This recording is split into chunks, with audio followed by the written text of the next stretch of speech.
तो चलिए आगे बढ़ेंगे। वापस से बात करते हैं पश्चिम बंगाल चुनाव से जुड़ी खबरों के बारे में। जी हाँ, पश्चिम बंगाल में अभी चुनाव की वजह से माहौल बहुत ही गर्माया हुआ है। कहीं टीएमसी की तरफ से चल रही है रैलियां, तो वहीं बीजेपी की तरफ से भी बहुत सारी मुख्य रैलियां शुरू कर दी गई है, क्योंकि इलेक्शन नजदीक आ रहा है। जैसे कि हम लोग जानते हैं कि 2 फेजों में इस बार इलेक्शन होंगे और 4 मई को इलेक्शन रिजल्ट्स आउट होंगे।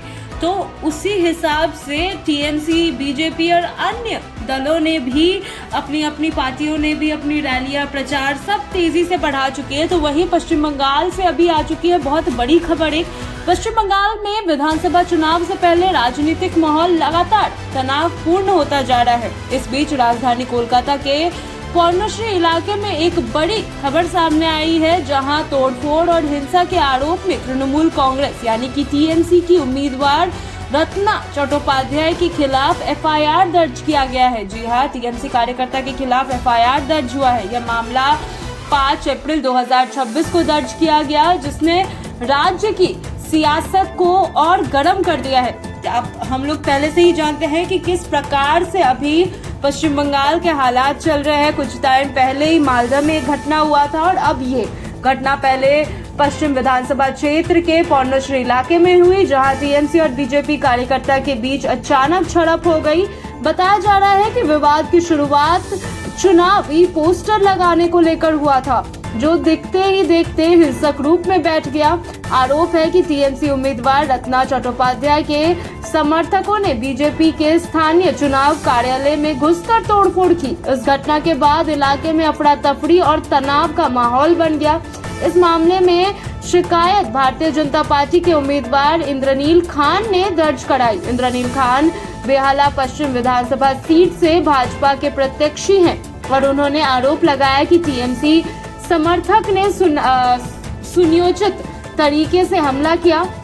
उनके अनुसार घटना के दौरान दोनों दलों के कार्यकर्ता आमने सामने थे, जिसके बाद स्थिति बिगड़ती गई और पुलिस को हस्तक्षेप करना पड़ा। टीएमसी उम्मीदवार रत्ना चट्टोपाध्याय, जो वर्तमान में बेहाला पश्चिम से विधायक हैं, इस बार भी पार्टी की उम्मीदवार है। उनके खिलाफ दर्ज एफआईआर में तोड़फोड़ और हिंसा के आरोप शामिल है। हालांकि टीएमसी की ओर से इन आरोपों पर अभी तक कोई आधिकारिक प्रतिक्रिया सामने नहीं आई है। इंद्रनील खान ने इस मामले में कोलकाता पुलिस और सुरक्षा बलों पर भी गंभीर आरोप लगाए हैं। उनका कहना है कि घटना के समय पुलिस और सुरक्षा कर्मी मौके पर मौजूद थे, लेकिन उन्होंने स्थिति को नियंत्रण करने के लिए कोई ठोस कदम नहीं उठाया। उन्होंने आरोप लगाया कि पुलिस की निष्क्रियता के कारण ही बीजेपी कार्यालय में तोड़फोड़ हुई और हमलावरों को संरक्षण मिला।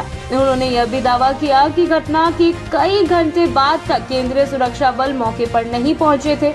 बेहला पश्चिम विधानसभा क्षेत्र दक्षिण 24 परगना जिले का एक महत्वपूर्ण राजनीतिक क्षेत्र माना जा रहा है, जहां इस बार मुकाबला बेहद दिलचस्प होने वाला है। यहां टीएमसी से रत्ना चट्टोपाध्याय और बीजेपी से इंद्रनील खान, सीपीआईएम से निहार भक्त और कांग्रेस से सबेल राय मैदान में उतर चुके हैं। ऐसे में पौर्णश्री की यह घटना चुनावी समीकरण को प्रभावित कर सकता है। राज्य में चुनाव नजदीक आते ही इस तरह की घटनाएं प्रशासन और सुरक्षा व्यवस्था पर सवाल खड़े कर देता है। राजनीतिक दल एक दूसरे पर आरोप प्रत्यारोप लगा रहे हैं, जिससे माहौल और अधिक तनावपूर्ण हो गया है।